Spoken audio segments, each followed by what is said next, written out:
Olá, o meu nome é Pedro e faço parte dos Admiráveis. Vou nomear a Patrícia Costa Rocha, que foi minha explicadora e ela foi marcante na minha vida, pois mostrou-me uma maneira diferente de ver a escola e ajudou-me a ver objetivos para além daqueles que eu tinha e fez-me mudar de curso, ajudou-me a entender mais ou menos qual era o curso onde eu deveria estar e então mudei e correu bem e por isso eu acho-a admirável.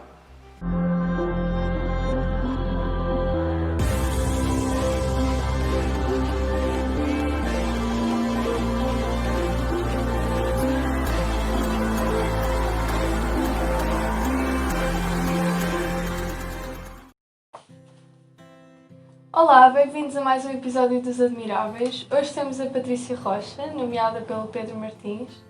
Antes de mais, obrigada pela presença. Obrigada eu. E parabéns porque foi considerada admirável.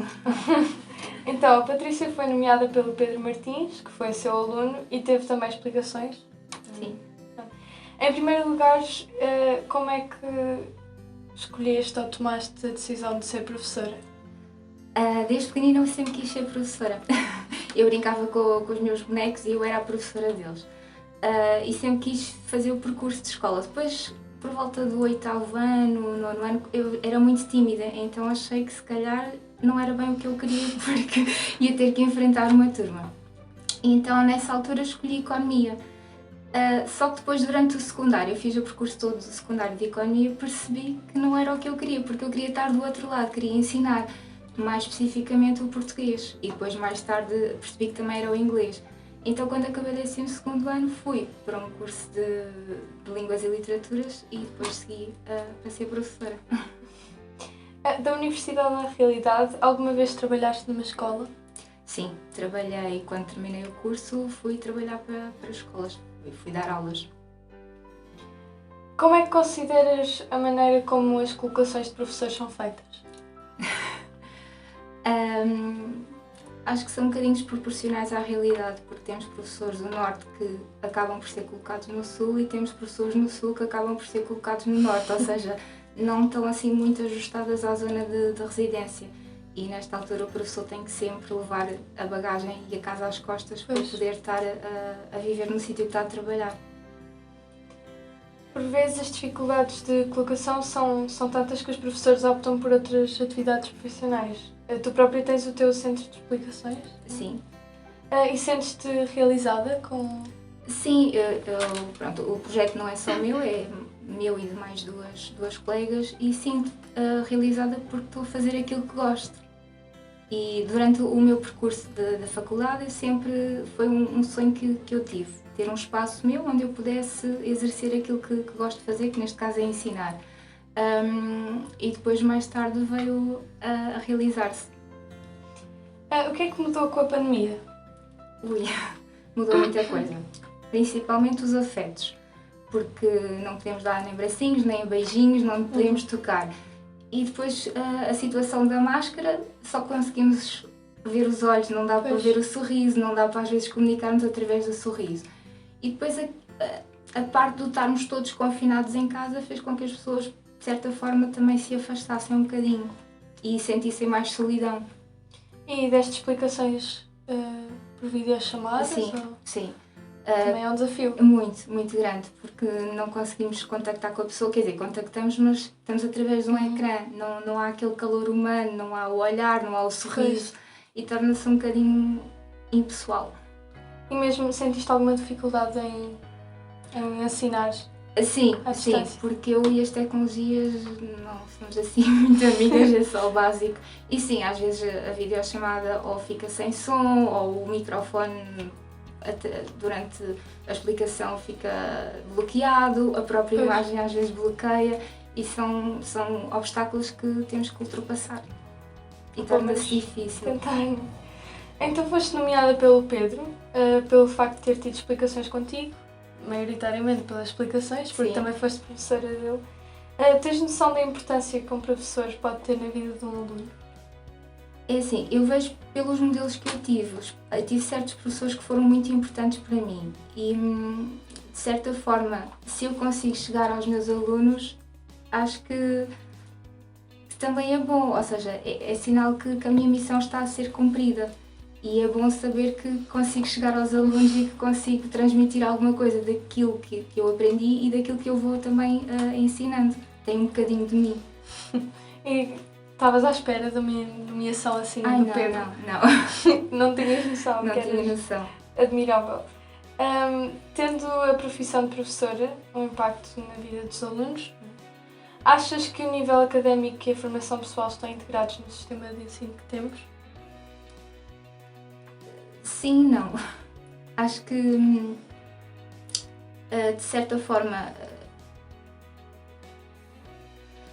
acho que o sistema está um bocadinho desequilibrado do que nós somos, porque neste momento as crianças usam muita tecnologia, os adolescentes usam muita tecnologia e o sistema educativo está muito focado em estudar, mas sem usar muito a tecnologia. Só agora é que a tecnologia está a entrar, então está um bocadinho desajustado. Acho que o sistema educacional ainda tem que melhorar um bocadinho mais para conseguirmos acompanhar os jovens de agora.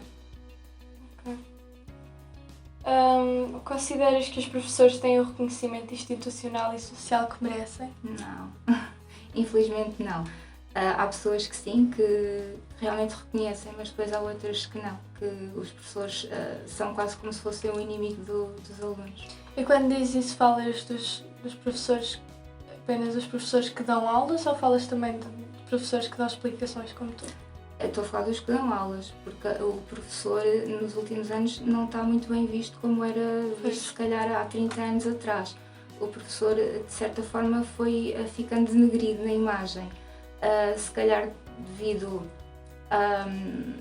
ao facto dos pais de agora serem, sei lá, é a geração pós-25 de Abril, já têm algumas liberdades e não querem que os filhos passem aquilo que se calhar eles passaram enquanto alunos, cheio de regras e muita pressão. E se calhar dão mais liberdade aos alunos de agora e isso faz com que não haja tanto respeito pelo professor.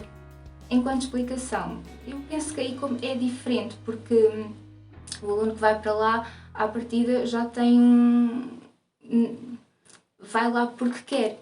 Pronto, é mesmo assim. Então já vê o professor explicador de outra maneira. Consideras que a profissão de professor é exigente ou até mesmo esgotante por vezes? É exigente e sim, às vezes é esgotante. Eu falo em situações que eu tive em que tinha turmas mais complicadas e ao final daquela aula é como se tivesse umas 10 horas a trabalhar e sai-se de lá assim um bocadinho esgotada, fisicamente e psicologicamente. Como é que gostarias que fosse o nosso sistema de educação? Como é que eu gostaria que fosse? Os meninos todos a portarem-se bem nas salas de aula, a ouvirem os professores muito atentamente e a tirarem bons resultados. Como o Pedro referiu no vídeo, ele trocou de área, ou seja, também acabaste por fazer uma orientação para a sua escolha. Sim, eu ajudei-o. Na altura ele estava um bocadinho desmotivado com as notas que tinha e acabámos por perceber que se calhar ele não estava na área certa e eu dei-lhe o meu exemplo, eu também estava em economia e não era a área que eu queria.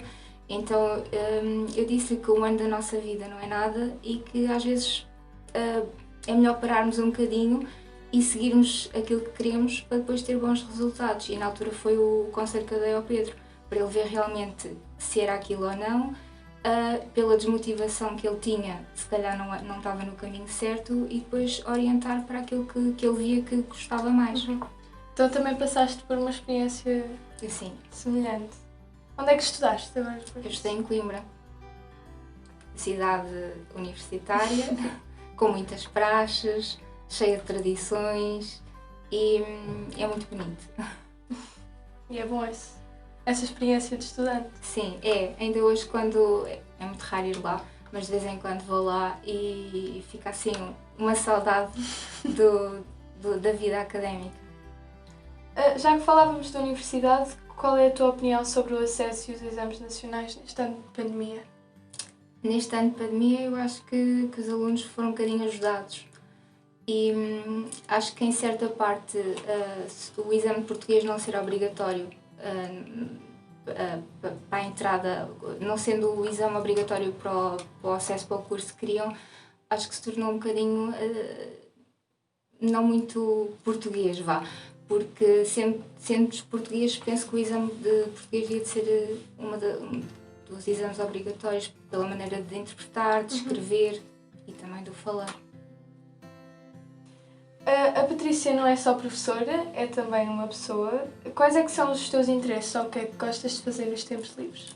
Olha, eu gosto muito de escrever. Não escrever um livro, mas escrever assim um conto, uma opinião. Gosto muito de escrever e gosto muito de ler, como é óbvio. Gosto muito de ler, tenho sempre livros para ler. Normalmente eu costumo fazer um livro por mês. Há meses em que consigo realmente ler um livro, depois há meses que não consigo, mas depois há outros meses, mais no verão, que há menos trabalho, consigo ler 2 ou 3 livros, então equilibro ali, mas gosto muito de ler. E há alguma sugestão que queiras fazer para quem nos ouve? Depende dos gostos. De autores portugueses, gosto muito de Virgílio Ferreira, Manhã Submersa, A Aparição.